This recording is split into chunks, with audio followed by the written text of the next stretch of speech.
네, 안녕하십니까. 디모아 캐드 엔지니어 이창현입니다. 저는 시뮬레이션 부분을 발표하겠습니다. 크레오 10부터 NCS의 최신 솔버인 2022 R2가 적용됐습니다. 솔버란 공학 수식을 설계하고 계산하는 프로세서로서 시뮬레이션 프로그램의 엔진이라고 볼 수 있습니다. 최신 엔진 장착으로 더 빠르고 정확한 시뮬레이션 결과를 확인할 수 있습니다. 그리고 이제 크리오 시뮬레이터에서 멀티바디를 지원합니다. 설계자의 의도에 따라 파트의 구역을 구분하여 바디를 생성하고 예를 들어서 기둥을 설계한다고 할 때 일부 높이에만 사람들이 기댄다든지 사다리를 설치한다든지 햇빛에 의해서 열이 발생한다고 했을 때 이런 상황들을 각 부분에 맞게 멀티바디를 통해서 분석이 가능해졌습니다. 또한 크리오 NCS 시뮬레이션에서 NCS 메카니컬 형식의 내보내기를 지원합니다. 이로써 크레오와 NCS 두 프로그램 간의 정보 누락 없는 시뮬레이션 파일 전송이 가능해졌습니다.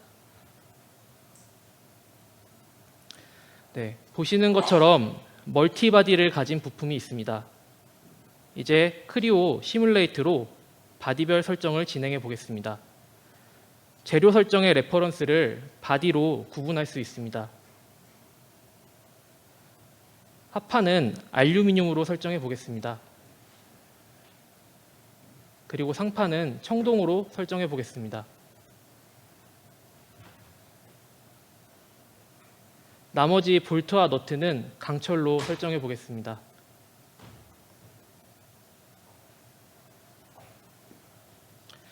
상판은 노출되어 있기 때문에 온도가 낮다고 한번 가정을 해보겠습니다. 이 또한 바디로 설정이 가능합니다.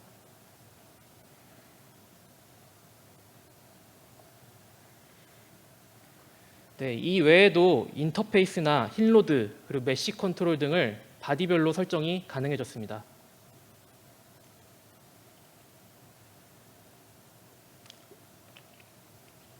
이제 분석 결과를 확인해 보겠습니다. 설정했던 물리 조건을 설정해 주시고요.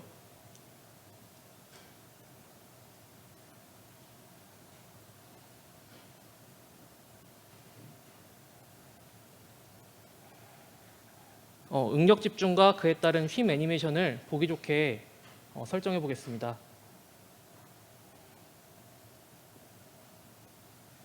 네, 보시면은 상판과 하판의 재료 및 온도 차이로 인해서 독특한 응력 집중이 확인됩니다. 이제 이렇게 멀티바디를 통해 목적에 따른 정확한 결과를 도출할 수 있게 됐습니다.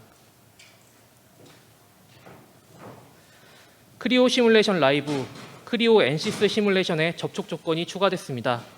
이전에는 시뮬레이션 라이브에서 분석 시 따로 설정하지 않는 이상 파트별 접촉 조건이 결합됨으로 설정됐습니다. 이제는 결합됨, 분리없음, 자유로 구분하여 적용이 가능해졌습니다. 이 결합됨, 분리없음, 자유를 좀 간단히 설명드리면 결합됨은 파트끼리 붙어 있으며 떨어질 수 없다는 전제 조건을 가집니다. 여기서 이 첫 번째 그림을 주목해 주시면 되겠습니다. 근데 이제 또한 파트의 구분이 매우 약해지는 특성을 가지고 있습니다. 분리 없음도 서로 붙어 있어서 떨어질 수 없다는 전제 조건을 가지는데 차이점이 이 파트 구분이 명확해서 그거에 따른 시뮬레이션 결과가 영향을 끼칩니다. 두 번째 그림을 봐주시면 되겠습니다. 그리고 마지막으로 자유는 접촉을 무시해서 다른 파트로 힘이 전달될 수 없는 조건입니다. 그리고 1대1, 1대 다대다 유형의 접촉 조건을 지원합니다. 이제 다양한 접촉 조건으로 더 정확한 결과를 얻으실 수 있습니다. 또한 접촉 조건 설정의 편의성도 개선됐습니다. 만약에 동일한 접촉 조건을 반복적으로 입력 시 반복 버튼이 생겨서 반복 버튼으로 해결이 가능하고요. 그리고 자동 접촉 감지로 한 번에 모든 조건을 원터치로 설정할 수 있습니다. 네, 왼쪽 트리창을 보시면 접촉 조건이 아직 설정되어 있지 않습니다. 이럴 때 시뮬레이션은 파트 간 접촉을 자동으로 결합 접촉으로 인식해서 시뮬레이션을 시작합니다. 단면 결과를 보시면 파트 간 구분이 없기 때문에 마치 한 물체처럼 물체의 중앙 부분에 응력이 적습니다. 네, 이번에는 접촉 감지를 활용해 한 번에 모든 접촉을 설정해 보겠습니다. 접촉 감지에서 어셈블리를 참조하시고 새로 생긴 분리없음, 자유 접촉 조건이 생긴 것을 볼 수 있습니다. 분리없음으로 한번 설정해 보겠습니다. 왼쪽 트리창을 보시면은 분리없음으로 파트 간 모든 접촉 조건이 자동으로 생성된 것을 보실 수 있습니다.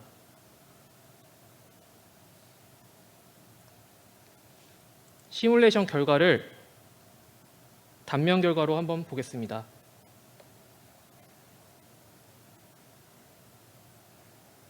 네, 단면 결과를 보시면 분리가 없기 때문에 파트 간 벌어짐이 없는 것은 동일하지만 파트 간 구분으로 인해서 파트 사이의 모서리에 응력이 집중되는 것을 볼 수 있습니다. 이렇게 추가된 접촉 조건 설정으로 정확한 시뮬레이션 운영이 가능해졌습니다. 크레오 10에 새로운 확장인 NCS 시뮬레이션 어드밴스드가 추가됐습니다. 먼저 비선형 접촉인 마찰, 비마찰, 거친 접촉 조건이 추가되어 현실적인 접촉 표면 상태를 구현할 수 있습니다. 또한 비선형 재료를 분석할 수 있게 됐습니다. 탄성 곡선과 경화 곡선이 다른 이중선형 재료, 이런 경우에는 신규 레진 분석에 도움을 줄 것 같습니다. 그리고 고무 같은 초탄성 재료, 재료의 방향성이 있는 목재와 아변 같은 선형 집교 이방성 재료도 분석이 가능해졌습니다. 또한 열 분석과 하중 분석을 합친 열 하중 해석을 지원합니다. 여태까지 크리오에서 다중 물리 해석을 지원하지 못했는데 이제 열 팽창이나 팽창에 의한 하중 등을 해석할 수 있게 됐습니다. 새롭게 적용된 비선형 접촉을 비디오로 한번 확인해 보겠습니다. 왼쪽 트리창을 보시면 무마찰, 거칠개, 마찰 등 새롭게 생긴 신규 접촉 옵션이 설정된 것을 보실 수 있습니다. 하지만 접촉 조건이 많다 보니 트리에서 위치별 접촉 조건을 파악하기 어렵습니다. 하지만 이렇게 보시면은 접촉 기호 지원을 통해 한눈에 어떤 접촉이 어디에 적용되는지 확인하실 수 있습니다. 또한 형상 검토 옵션에서 접촉 조건을 색상에 따라 색상을 적용해서 더 직관적으로 접촉 조건을 확인하실 수 있습니다. 지금 보시면 이 두 플레이트 사이에 접촉 조건이 마찰인 것을 볼 수 있습니다. 그리고 다른 볼트들을 보시면은 볼트들 결합 조건이 결합됨인데 하나만 거칠음으로 설정되어 있는 것을 보실 수 있습니다.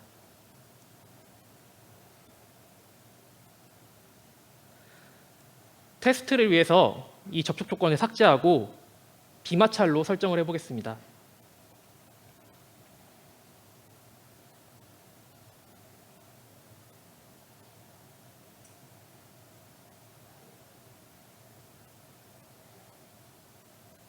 네.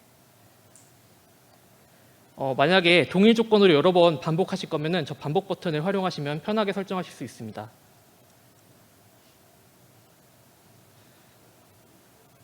지금 보시기에는 한쪽 볼트가 거칠음 조건이었기 때문에 나머지 결합된 조건에 비해서 저 거칠음 조건 쪽으로 응력이 집중될 것을 예상하실 수 있는데요. 한번 결과를 확인해 보겠습니다. 이 시뮬레이트 장면은 시간이 오래 걸리기 때문에 일단은 로딩 장면을 넘기겠습니다.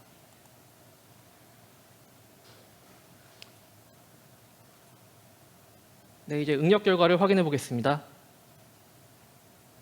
무마찰 조건으로 인해서 두 플레이트 사이가 크게 벌어지는 것을 볼 수 있습니다. 그리고 예상대로 거칠음 조건 볼트 쪽에 응력이 집중된 것을 볼 수 있습니다. 이렇게 새로운 확장 적용으로 보다 현실적이고 정확한 결과를 도출할 수 있게 됐습니다. 크리오 시뮬레이션 라이브와 크리오 플로우 애널리스가 결과가 개선됐습니다. 유속 벡터 결과의 옵션 추가로 시각적으로 향상된 결과 애니메이션을 획득할 수 있습니다. 또한 변형률 결과와 접촉 응력 결과가 추가되어 더 다양한 결과 분석을 획득하실 수 있습니다. 플로우 애널리시스에서는 유선형 결과를 GIF로도 제공합니다. 이제 GIF를 획득하기 위해서 화면 녹화를 일일이 뜨지 않고 그냥 편하게 GIF를 크레오에서 획득하실 수 있습니다. 그리고 이전에는 프리테스트 진행 시 프로젝트가 계속 저장돼서 다 따로 프로젝트가 저장됐는데 이제 설정한 결과들이 하나의 프로젝트로 저장 가능합니다. 먼저 변경된 유체 시뮬레이션 결과부터 확인해 보겠습니다. 벡터를 적용해 보겠습니다. 벡터 애니메이션 옵션을 보면 기존보다 다양한 기능들이 추가된 것을 볼 수 있습니다. 기존보다 움직임이 유동적이고 플로우 유형을 파악하기 좋습니다. 벡터의 필터 기준 또한 속도 그라데이션과 속도 크기를 설정할 수 있게 됐고요. 그리고 벡터의 곡선 표현을 설정할지 아니면 직선 표현 옵션을 사용할지 선택할 수 있게 됐습니다. 네, 그러면은 잠시 애니메이션 결과를 확인해 보겠습니다. 단순한 유선 표현보다 훨씬 더 시각적으로 풍부해진 것을 볼 수 있습니다.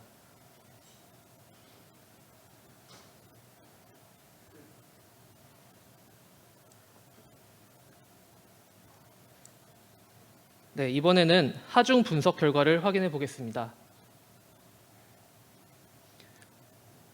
먼저 재료를 정의하고 폰 리제스 응력 결과를 확인해 보겠습니다.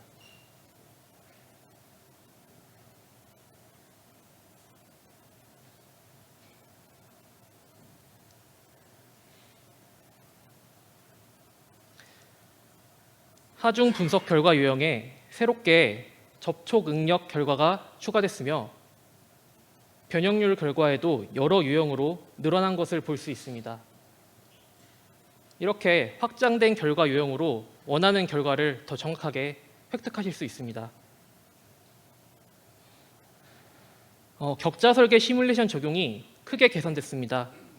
기존에는 격자 설계 후 시뮬레이션을 돌려서 결과를 확인하다 보니까 설계를 한 후 알맞은 하중과 재료 경량화를 위해서 계속된 수정이 있어 왔습니다.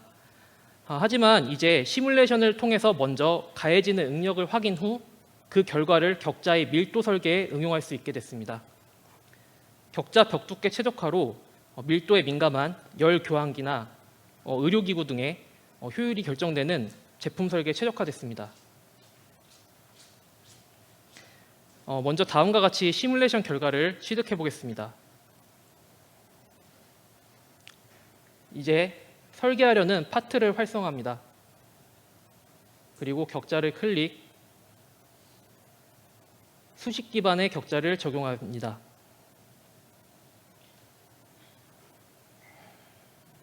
셀 크기를 설계치로 조절해 보겠습니다.